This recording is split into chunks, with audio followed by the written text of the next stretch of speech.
Tumbuhan memerlukan karbon dioksida, air, dan energi untuk dapat melakukan pertumbuhan. Sumber-sumber tersebut diolah untuk menghasilkan glukosa melalui serangkaian proses kimia yang disebut dengan fotosintesis. Reaksi kimia dalam fotosintesis berlangsung dalam organel sel yang disebut dengan kloroplas. Fotosintesis terdiri dari dua set reaksi, yaitu reaksi terang dan siklus Calvin atau reaksi gelap. Di dalam kloroplas terdapat struktur menyerupai cakram yang disebut dengan tilakoid.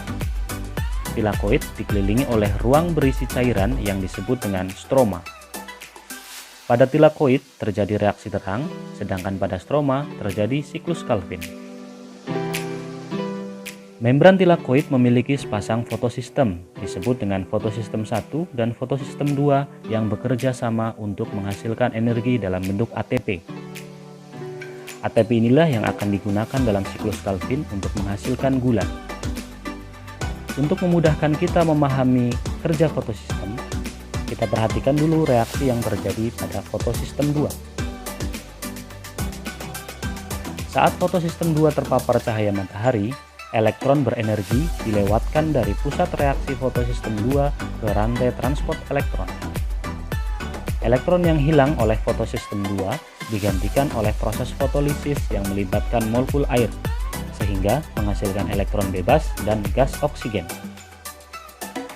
Ketika elektron melewati rangkaian reaksi elektron, energi dari elektron digunakan untuk memompa ion-ion hidrogen dari stroma ke dalam tilakoid yang menciptakan gradien konsentrasi.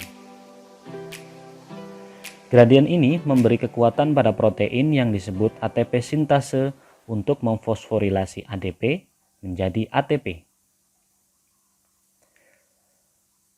Elektron berenergi rendah yang meninggalkan fotosistem 2 dipindahkan ke fotosistem 1.